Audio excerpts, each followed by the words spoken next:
Hi everyone, the journey and education towards financial sovereignty and financial freedom are ones that everyone needs to go on themselves at their own pace and in their own way. And in this video, I'm pleased to be able to welcome back on the channel Buff to discuss exactly that. And Buff is the founder of a crypto education business who's been in the space for years now and for whom financial freedom and financial sovereignty are paramount. This is part 2 of 2, so if you haven't already watched part 1, I've included a link to it here and in the description, so you can watch that first. Please do like the video and subscribe to the channel so I can continue to offer more content for you in future. Stick around to the end of this video to find out what services Coin Knowledge offers. Just a quick reminder that nothing contained here is financial advice, and let's jump straight in.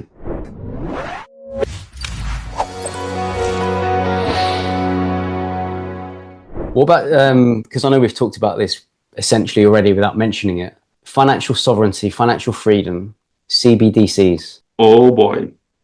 Okay, CBDCs. So I think we already covered some things about cash. Now, before talking about CBDCs, I think we need people to understand a few things, right? What is cash? Cash is not paper money, okay? Let me make this clear. Cash is a concept. Actually, is the merging of two concepts. And cash is this. Cash is first, freedom to transact. And the second is privately. So I'm going to give an example to you. If I have 10 pounds on me and I go to a kiosk and I buy whatever, a magazine, whatever, right? And I pay with 10 pounds, right? Or I pay with cash. That means unless you infringe violence on me, you cannot stop that transaction, right? So that's the freedom to transact. The only way for you to stop me from transacting is direct physical violence. So now I give 10 pounds to the guy on the kiosk. I receive the magazine. He doesn't have my tax number. He doesn't have my name. He doesn't know who I am. So I could transact privately. So whatever allows you to transact freely and privately, that is cash. That's what cash is. We call cash paper bills because that's what enables us to do this today. But that's what cash is. In the past, it should be gold coin, silver coin. So whatever allows you to transact freely and privately, that's cash. Now let's go to CBDCs. People believe that CBDCs are, again, CB, central banks, digital currencies, right? All currencies that we have today are digital. Before the creation of Bitcoin, all currencies were digital. When you buy an Apple share, you don't have the shares on your vault. It's digital. You have a digital copy of that share. When you buy Tesla, when you buy Amazon, when you buy Microsoft, all of those are digital. Your bank account, everything is digital. So all the currencies in the world today and most of the financial instruments are digital. So there's nothing new about central bank digital currencies. They use the word digital currencies to refer to cryptocurrencies, right? That's what they mean. You can read reports when the central bank or any financial institution reserves crypto assets they call digital currencies. So when they talk about digital currencies, they're saying pretty much central bank cryptocurrencies. Now there's a difference. There's a guy called Augustin Carstens, and he is, I think, the chair or the governor of the BIS, the Bank of International Settlements. He says very clearly, CBDCs are not cash. When you make a transaction with cash, nobody knows, nobody can stop you. Now, remember what we talk about, the central bank and the monetary base, right? That means that when you have a CBDC, you are going to have a direct relationship with the central bank, and there's no reason for commercial banks. Because if you have an app and you can transact with the central bank, then you don't need the commercial bank. But guess what? The central bank would have total control over all transactions you do. And if you really want to understand CBDCs, I recommend you to read a book called The Communist Manifesto. If you read the Communist Manifesto and you see the financial planning that Karl Marx had for the world, that is CBDC. CBDC is the most totalitarian, communist currency and financial instrument created by mankind. I don't think they're going to be successful in creating, because even here in UK, the Bank of England used to give banking service to all its employees. So if you work for the Bank of England, which is the central bank of the UK, you could have a bank account with the Bank of England. In 2016, that bank asked all their employees to close their accounts because they couldn't serve their employees. They couldn't compete with the commercial banks. What is the advantage of commercial banks? Commercial banks have to compete for clients. They have to find ways to seduce clients and provide services. And people are going to go to the commercial bank that matches their expectations or what they want from a bank. If you have CBDC, there is no competition. You are at the mercy of the central bank, and they don't have to provide you quality service. That's what government does. When the government taxes you, the government say, I provide you this service, it's worth this much, and you have no saying about it. That will be CBDCs. There'll be no commercial banks, only the central bank, the currency given to you. And if they decide to tax you, guess what? They go to the keyboard, click enter, that tax is already there. If they decide to penalize you on any shape, manner, or form, if they decide you cannot smoke, you cannot drink, you cannot transact with this or that person, they go on the keyboard and that's it. You have no freedom of transaction. And for anyone who reads the Communist Manifesto, especially on the chapter 2, the last paragraphs of the chapter 2 on the Communist Manifesto, you will see that CBDC is something that is being idealized by Karl Marx. So if you want to be in a communist regime like North Korea, CBDC is great for you. If you want to be in China, CBDC is great for China. I don't see why the UK and the Western world would want a CBDC. Yeah, like a social credit score based system, isn't it? Yes. Like anything. So I don't know, you speed in your car, it'll be picked up automatically and then linked to your score, and then they can decide what happens from that. Yeah. It's literally dictatorship and totalitarianism. That's what it is. It's a totalitarian regime. And remember, if you don't have the freedom to transact, you don't have any other freedom. I think it's also going back to education and asking the question of like, what is money?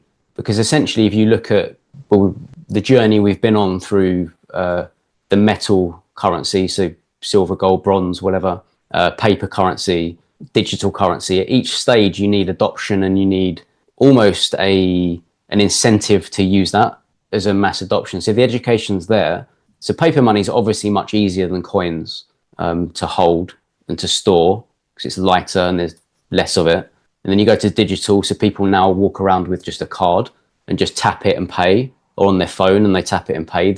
You can see the reason for it. So I think the important thing is education around CBDCs in terms of what is it getting people for them to use it, because there will obviously be incentives from central banks, from governments to use CBDCs should or if they come into play. Yeah. The good thing I notice is Trump is against them in the US. So I think that's a great thing. But I know that they talk a lot about that CBDCs will increase financial inclusion is I think where they're going, and they're looking at the cryptocurrency aspect of it and going, look how much faster and cheaper transactions will be and cross borders and all that kind of stuff, where that already exists in crypto. Yeah. So what people need to understand is this: the reason why the world went to digital currency. I'm not talking about cryptocurrency. I'm talking about digital currency. I'm talking about your credit card and the banking system, right? What convinced people to use the banking system was one thing. When you have cash and coin, you can only transact as far as your arms reach, right? Because if I want to transact, for instance, with you, James, I can't transact it from where I am in Europe with you without a payment system, because I cannot handle cash to you. There were times where people were literally posting cash bills into envelopes on letters and sending to people.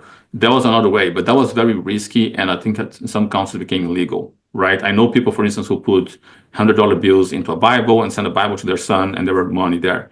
So it's very difficult to transact with cash fast, instantaneously, beyond what your arms can reach, right? In the worst case scenario, let's say you can smash the bill and throw to someone, but you cannot go far. It's like pretty much is your arms reach. The reason why people adopt credit card and the banking system is because now you could transact further away by using the banking system. That was the greatest motivation for everyone to use the banking system. And that's why everyone started to use it. They provide you a service, which is, I can now transact with someone in another town. I can send money to my loved father and family from another state or from the capital, sometimes even in the same state. And that's how they convince everyone to use the banking system, because provide you a service which is allowing you to transact further away. And eventually, unescapably, that custody started to get abused, where today we're treated as 5-year-olds. Now, cryptocurrency allows us to transact without any borders, right? If I send you, for instance, USDT, or if I send you Jarvis, British pound on the blockchain, the fees are insignificant and it doesn't acknowledge the border. What people are trying to impose today in the financial system, which they don't impose on WhatsApp, for instance, is borders, right? WhatsApp doesn't care if I am in Brazil, Central America, US, Europe, UK. You send a message and borders don't exist for WhatsApp. And if money is just a messaging system, borders should not be existent for money. But of course, they are abusing that now, where they are like controlling your transactions. But what incentivized people to use those things was easiness to transact. Now, here's something that people are not aware of. In Netherlands, I was in Netherlands, and there was a kid. At age of 12, that kid went to his parents and said, when I'm a millionaire, I don't want to go to school anymore. And the parents laughed. They thought the kid was just joking. Okay, no problem. Whenever you're a millionaire, you don't have to go to school. So that kid made an app. He created an app and he put it for sale online. Someone wanted to buy the app, and the person say, listen, I want to pay you. What is the bank information? They say, no, I want to receive in Bitcoin.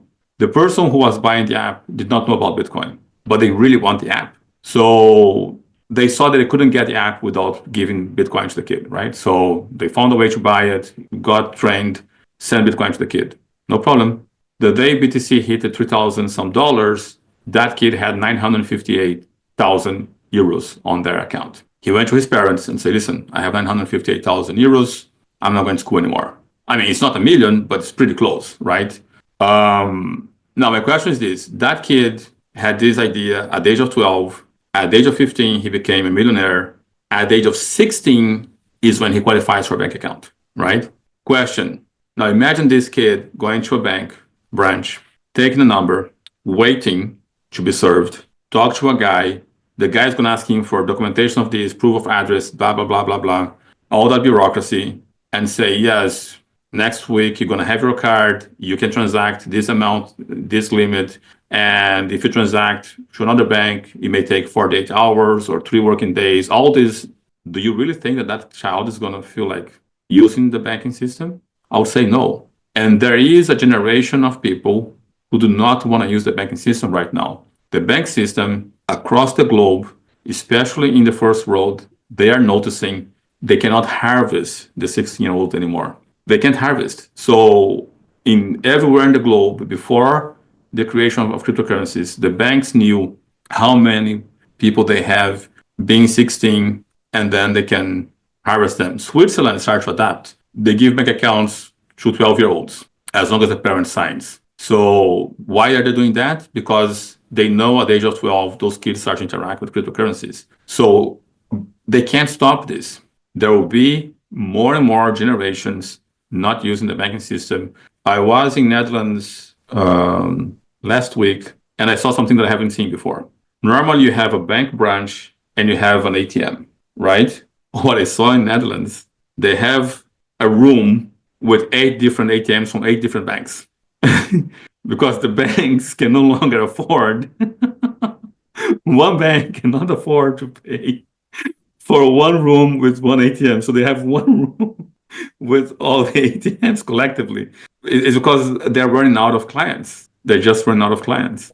Revolut's going to survive. Revolut is using cryptocurrencies, but other banks are going to, if banks are not adopting cryptocurrency, if commercial banks are not using cryptocurrencies, they're going to be out of business. And good luck as a 16-year-old going into a bank with $1 million. I'd like to deposit $1 million. And we have kids who are millionaires in crypto legally. Like I knew in person, I personally knew another guy who was mining Bitcoin on his computer, right? On the beginning of BTC 2009, 2010, he was mining BTC. 2016, I think we met, and he was moving from one house to another. And he decided to get rid of things that he doesn't need as he moved to another house. So he took his computer, he threw in the trash, all the other electronics, he threw in the trash. Before the truck came to pick up the trash, he's like, wait a minute, let me see what's on that computer. Maybe I have some photos, maybe I have something there. So he went outside his house on the garbage bin, took out his computer, came back home and started to look, okay, oh, there's this video that I did, I want to keep, there is this picture. And then suddenly he's like, oh, I used to mine BTC on this computer. Let me see what's there. So he saw the amount of BTC that he had, and he did the calculation, and he saw the number. Now, he didn't believe the number himself. He called his mother, who is a mathematician teacher. She teaches math in university. He said, Mom, I'm having a problem here. I'm making a multiplication and I want to make sure that I understand this right. That was when BTC was about $5,000 to $7,000, I think. And he did a calculation and he said, wait a minute, I can afford to buy a house. So he sold some of the BTC, a percentage, and he bought a brand new house. So instead of moving to another house that he was going to rent, he moved to a brand new house that he bought it, right? Same problem. Where the money come from? How did he get all this money? He had to go through a lot of problems and pay a lot of taxes to be able to buy a new home. So it's just incredible. Yeah, but even the traditional financial system we're in now, I know there's a lot of people that have made large gains and they're looking to use their Bitcoin or crypto, whatever it is, obviously Bitcoin being number one in terms of market cap size, but they're then looking to use their Bitcoin to purchase property or to directly invest in, because it doesn't really make sense to go kind of Bitcoin into fiat and then back round into property. And it's challenging with the existing financial system. We're not quite there yet. It's definitely possible, but it's harder to then, for the same reasons you just talked about. Yeah, I know people who sold houses for BTC and they just made a symbolic contract on the title of the house. They just donate the house. They don't want to get to the bureaucracy. They just literally donate the house. They're like, listen, I just want to give this house to this person as a donation for whatever. So some places have been able to just change the name on the title, pay for the bureaucratic. There's like a bureaucratic fee that has to be paid, and there's some taxes that has to be paid because it changes ownership. I know people who have done that and received the money in BTC, and they just don't want to deal with the government. So. Yeah, I know there are more lawyers now looking into this, and there's a few companies being set up that can help you through this. So yeah, maybe I'll cancel your birthday card, Buff, with a 100 euro note in, or Yes, it's amazing. Now it's Christmas time, and I give always to people like some money in BTC. Like I have actually done this last week. My partner her family has like a lot of people with children, and I have given to kids 10 euro, 20 euro worth of BTC for Christmas. And now that BTC just touched 100K, literally yesterday, we start to look at those balance. And some kids have like, because it just gave like a couple of like 10, 40 euros, whatever. Some kids have like 3,000 euros already on the money we're giving to them for Christmas, like every time like 10, 50, 40 euros. And there's an old lady that she's like giving a couple of hundred here, a couple of hundred there for many years. And she's now almost having like 7 to 10 grand more than she ever dreamed to have in her life, because it is a gift that keeps on giving. So I recommend people, I say to everyone, if I'm going to give you a gift, I want to give you value. And I do not know any other way or any other thing that is as valuable as BTC. So I'm giving BTC. And a lot of friends of mine are now, one of them just got pregnant, just found out she was pregnant a few weeks ago. And she already, like, I convinced her to start to buy BTC for her baby. That's a very good gift. Yeah, that's nice. If we now look at capitalism, I know we've talked about this a lot, like Ayn Rand and all that, but how does capitalism tie in with financial sovereignty? So if you like think about like how people view capitalism around the world in different countries and stuff, and then we look at financial sovereignty, where's the link? Okay, so first we need to look at the word capital, right? What is capital? And capital is pretty much assets, anything you own, right? That compose capital, or whatever amount of money you have to start a company, that would be considered capital. Now, once we accept capital to be assets, I would say every human being on the planet are born with certain assets. Your health, your intelligence, your life, right? Those are assets that we all have. And here's another thing that's beautiful. It doesn't matter if you're Warren Buffett, if you're a mouse, a cockroach, a beggar, a dog, a snake, you have 24 hours a day.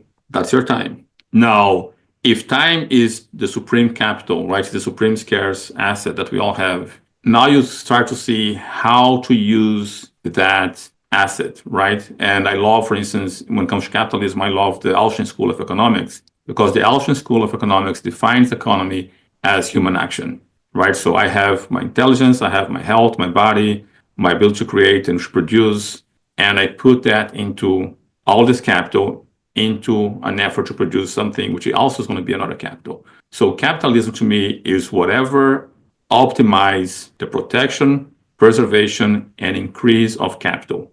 That's what capitalism is to me. Whatever regime allows me to better exercise my free will, my action, to create a capital and allow me to increase my capital, preserve my capital, and trade with my capital, that is capitalism.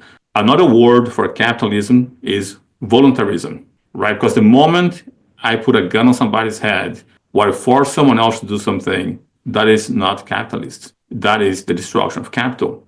Another way to look at it is every creature on the planet has something unique that makes them great to survive. A snake has their fangs, their poison. A shark has the ability to wind well, smell blood from miles away in the water. That is the unique thing that makes sharks great at survival. If you look at lions, jaguars, they have their fangs, the ability to be silent. Like every creature has something that makes their survival possible. Humans have reason. We cannot survive without our ability to reason.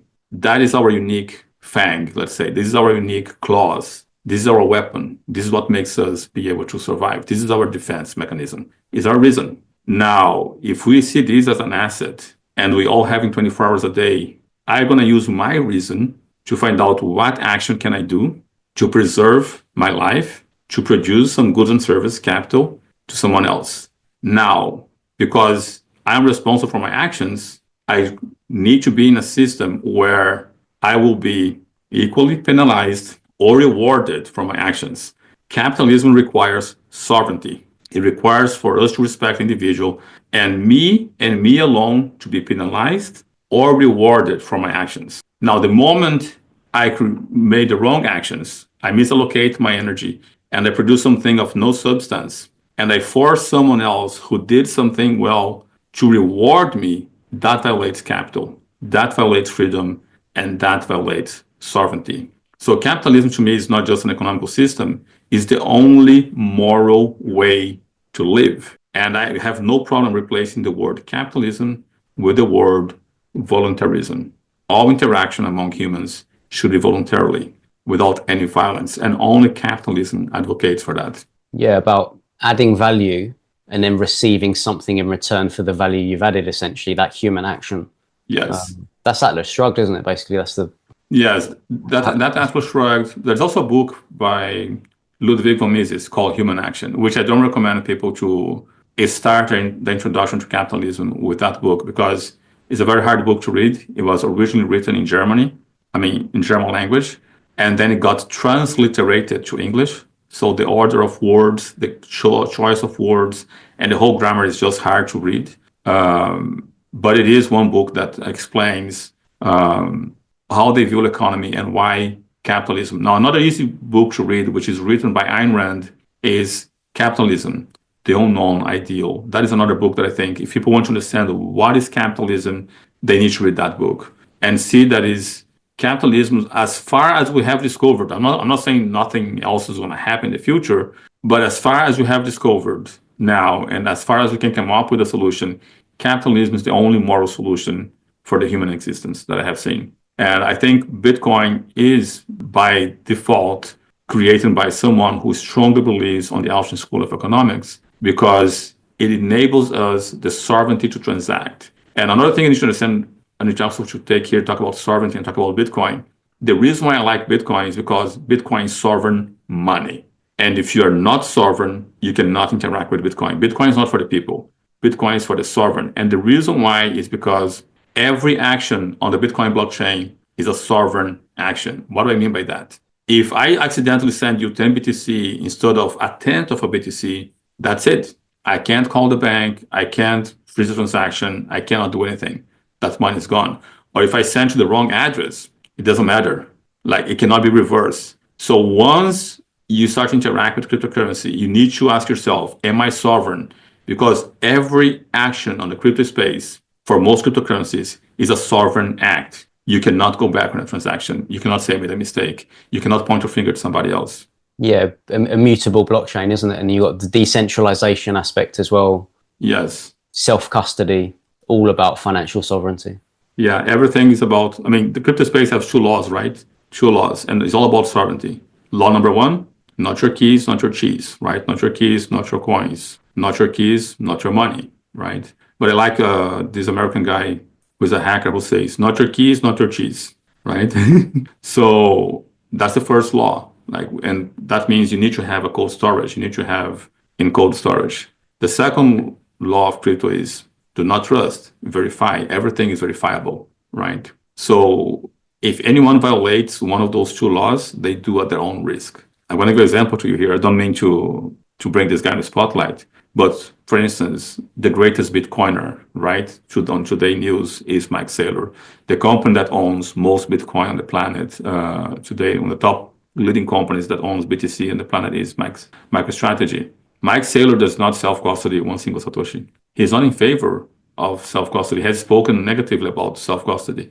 Now, I had a problem with Ledger, as you already know, because Ledger violated the second law, which is transparency. Do not trust, but verify. I couldn't verify the code, and you saw the scandals that happened with Ledger. My question is, what happens when the American government decides they spend too much money and they need the population to pay for their expenses?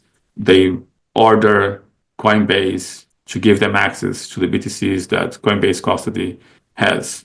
Mike Saylor Holdings is going to go to the American government. So he's violating the first law of cryptocurrencies. And my question is, how long can you do that? Eventually, it's gonna come after you, right? We know that. We have seen that with Ledger, and we have seen this with other. If you violate one of those two laws, you're in trouble. And Mike Saylor refused to be sovereign in the sense of being the custodian of his cryptocurrency. I understand for the company that he needs to do something different, but for his own personal BTC, there's no excuse for you not to be the custodian. Do you think then that crypto is becoming increasingly centralized, and is that a risk and an issue moving forward? So Bitcoin will never become centralized, right? The custody is centralized. Custody is one aspect of it, right? Bitcoin, let's go back. Bitcoin began as the most centralized monetary system on the planet, created by Satoshi, mined by Satoshi, right? And most likely only Satoshi was transacting. There may be like 2 or 3 computers transacting between each other when Bitcoin got started.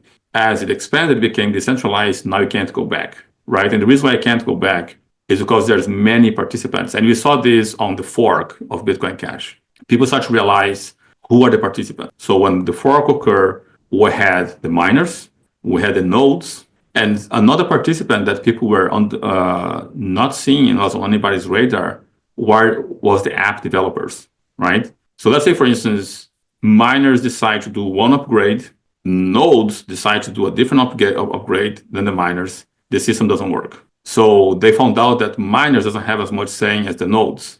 And then the people who run the nodes found out, wait a minute, if we do this upgrade, but all the app developers don't agree with the upgrade, then we don't have transactions, right? So Bitcoin would never be centralized again, because just here, see like that, there are 3 participants that have a saying on the network. App developers have a saying, nodes have a saying, and miners have a saying, and they need to agree.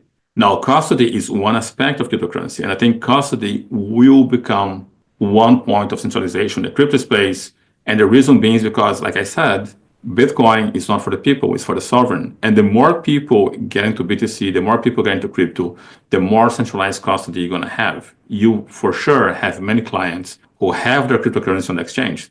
They don't know self-custody. I would say over 90% of all users do not know self-custody. So on the custody aspect, we have centralized, and it will be centralized forever because people do not want to be responsible. Responsibility and sovereignty is not for everyone.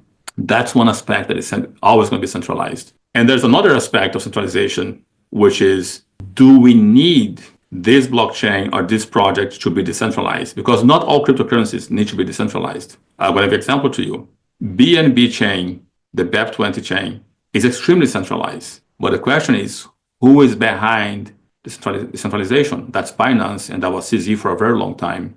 I didn't have a problem with CZ running a blockchain because the incentives were there. And you can see even with the whole court case in the US is monitoring Binance. There's no missing funds for clients. There's no problems there. CZ is the only person who went to jail for a crime that nobody else went to jail. Many banks have committed this crime over and over again. All they get is a slap on the hand, a fine. CZ is the only person who went 4 months to jail for providing financial service to people that the US are not in favor of. Banks do that all the time and don't have a problem.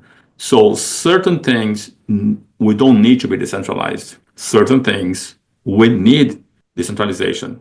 The reserve currency of the world on the SWIFT system being centralized, I think that's horrible. And we see that already happening with the US confiscating and freezing the funds of Russia and sanctions, which wars goes in steps: currency war, trade wars, and bloody war or physical war. Sanctions, confiscation of funds, is one step away from bloody war, physical war. So the SWIFT system, we do not need to be centralized. I believe Bitcoin will serve as a better way for countries to transact without having to trust one another. So on that, we need decentralization. For people to transact every day, to pay their coffee on Starbucks, we need a centralized system. Let's say Lightning Network, which is a centralized system or a centralized aspect of BTC layer 2.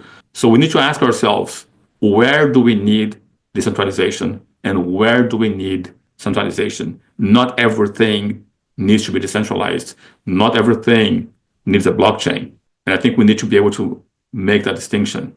But cryptocurrency, custody speaking, we're always going to have centralization and we're always going to have the abuse of that custody. In the history of finance, which you have studied, in the history of finance, every time we centralize custody, that custody has been abused. The best example was in 71 when Nixon refused to return the gold to Europe. The European countries were in conflict, at war. They decided to send their gold to a safe haven, which was across Atlantic, because they were invading each other for gold. And again, gold is the greatest invitation of violence. Countries were fighting one another for gold.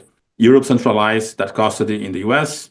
The US abused that custody. The same way the US is abusing the custody of funds on the SWIFT system. Centralized custody, we're always going to be abused. And I don't think we humans ever going to learn our lessons. So Bitcoin to me is not for the people. It is for the sovereign, specifically because of the issue of custody. Most people do not want to be custodians of their funds. Yeah, also the trilemma, isn't it? You're looking at security and decentralization. That's what you want from that. The scalability in terms of the centralization comes from something else.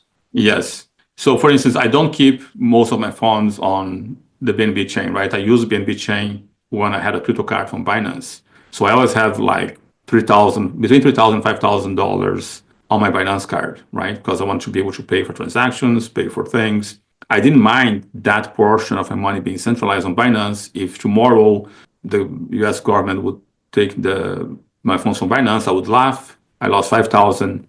I'm able to live with that loss and I'll be fine. It wouldn't be a problem. Would I put all my BTC on Binance? No. So the question is, where do we need centralization and where we need decentralization? I would say for the large amount of your funds, you need that security to be decentralized, right? For daily paying for bills, you can use Lightning, you can use BNB, you can use a centralized system for the payment system for the daily expenses that you have. So where do we need decentralization and where we need decentralization? As payment systems, I think we're always going to be using centralized systems for holding our wealth and making sure that we can pass on to our kids and we can grow our assets. That to me needs to be decentralized. Yeah, I think that's one of the things that people struggle with. People who are educating themselves and see the value of cryptocurrencies, that they're almost stuck in this fiat traditional financial system world. And it's really difficult to find the balance. And I know you've gone certainly more one way than another. But for example, if you do have a job, then you're still being paid in fiat. I would say 99% of the time. Buying a house is harder. All of those things are much harder still, unfortunately, at the moment to deal with in cryptocurrency. So it's trying to go as far to the cryptocurrency side and balance them out. Yeah, in my case, I don't have a bank account, right? I think, and by the way, I'm the only person I know on the planet that don't have a bank account by choice. I went to these Bitcoin conventions and Bitcoin meetings, and I thought I would find more people like me that are truly without a bank account. Now, I don't recommend anyone to not have a bank account. Life is different. And there are a lot of obstacles, of course, to sovereignty and not having a bank account. Now, what I recommend for people is to find that balance. How much of your wealth you want to have on a centralized system that you know you cannot trust, and how much of your wealth you want to be responsible for. Because a lot of people are afraid of that responsibility. A lot of people do not want that responsibility, and understand that. But for a sovereign individual, for someone who wants to be sovereign, I think BTC is the key. And I would say what I normally say to people who want to like come as close to where I am, which I don't recommend, is do the following. Receive your money in fiat, get cryptocurrencies, and here's or BTC, but do this. Have 20% of your net worth into BTC, not linked to you, not KYC'd. Have some BTC that your government does not know is yours. Just find a way to have 20% of your wealth in something that is safe from your government. And why do I say that? I call that the second parachute. What is the second parachute? Most people don't know this. When you jump from a plane on a parachute, if you pull the first parachute and that fails, you have a second parachute. You pull a pin, the parachute that's not opening goes off, and you have a second parachute. The second parachute is smaller, it's not as big as the other one, but it would give you a safe landing, right? And my point is, a second parachute is something that no parachuter want to use, right? You don't want to be in a situation where like, oh, my first parachute failed, now my life is fully dependent on the second one. But there is something called a second parachute. I think any sovereign individual that looks for financial sovereignty needs to have a second parachute, an amount of money that is beyond the reach of the government. In case they need, they can move to another place, they can go to another country if they become the enemy of state, and they can start their life from that point. That is my recommendation to everyone who's in the crypto space. Get a bag of cryptocurrencies beyond the reach of your government in case you need. Ideally, you never want to use it, right? But it's better have it and not need it than need it and not have it. Yeah, I know a lot of people have looked at moving to a different jurisdiction and lots of different things to try and solve that issue that they're facing. Obviously, everyone is different. If we look at maybe just like the future, because we've got BTC hitting a 100K now, which is great. What do you think are like I suppose it's two aspects really, the hope and then the challenges moving forward. What are your thoughts? So I think BTC will continue to go up in value, like long term. I honestly believe there is a very plausible chance that we will see a $1 million BTC in our lifetime. And the reason why we're going to continue seeing that is because governments and institutions are going to realize that BTC is a better SWIFT system than what they got. That is for BTC, not for cryptocurrencies in general. We already see Russia, China, and those countries that are sanctioned using, for instance, USDT, USDC, stablecoins. They're using cryptocurrencies for transaction. So they start to see the importance of having the freedom to transact. So I think cryptocurrencies will be here to stay, and they're going to become part of our lives. And I would say 20 years from now, everyone's going to be in cryptocurrency under the age of 40. And the reason why is because, like I say, kids are used to this already, right? It's like, for instance, the DVD. I remember this guy had a DVD player on his truck, and he had a 3-year-old, 4-year-old kid, his grandchild. And whenever he wants to play the music, he asks for the child to do, because he did not know how to use the buttons of the DVD player on his car. He knew how to do the auto reverse cassette, but he didn't know how to use a DVD. And he had one of those things they put in a car that had like 4 or 5 DVD players. The kid know how to use it, but he did not know how to use it. So I think the kids of today, they already use cryptocurrencies. They're already into meme coins. They are already financially educated. And the best way I can describe this is I was having a conversation the other day about the difference between Web 1, Web 2, and Web 3, right? Web 1 changed the way we write letters to one another, right? Before we used to have the Telegram and we used to write letters. So Web 1 changed the way we write letters by creating email. So Web 1 changed the post office and the mailing system. Web 2 changed the way we get our news, right? It changed the way we interact in terms of media consumption. I would say CNN, all the centralized media, they were changed forever because we democratize broadcasting news. YouTubers, Twitch Spaces, X, that's where people get their news today. So Web 1 changed the post office, democratized post office. Web 2 democratized news. Web 3 democratized banks. I think the way we transact with one another is going to be changed forever. The banking system has to adapt to this because there's no other way. The same way the news broadcasting channel have to adapt to the Web 2. Just one example, Red Bull is registered as a content creator company. Red Bull realized that instead of being a drinking company, they need to create content. That's Web 2. So Web 3 will definitely change the way we transact. Banking systems will have to adapt, and we're going to have a very different financial world moving forward. DeFi, for instance, already gives you 10, 15, 20% reward on your money, while the banking system is struggling to give you 2 or 3%, if that much. So the future will be cryptocurrencies, and that's unescapable. Now, there will be a fight. There will be a conflict. Banks are not going to just, the post office became banking. I remember I was like, post office are going to go bankrupt. And then eventually in Brazil and other countries, the post office became banks. News broadcasts are competing for audience. I think some podcasters, Joe Rogan has more audience than CNN, Fox, any of those channels. And the future of transaction will be cryptocurrencies. And we humans are going to be transacting in a very different way in the next 10, 20, 15 years.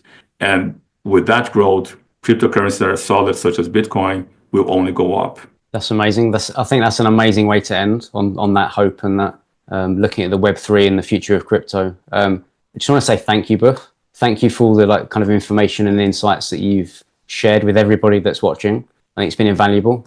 No, thank you for the invitation, James. Thank you. I think we went off from the questions, but I think it was great. And we'll do that again, and we hold on to But I appreciate being here.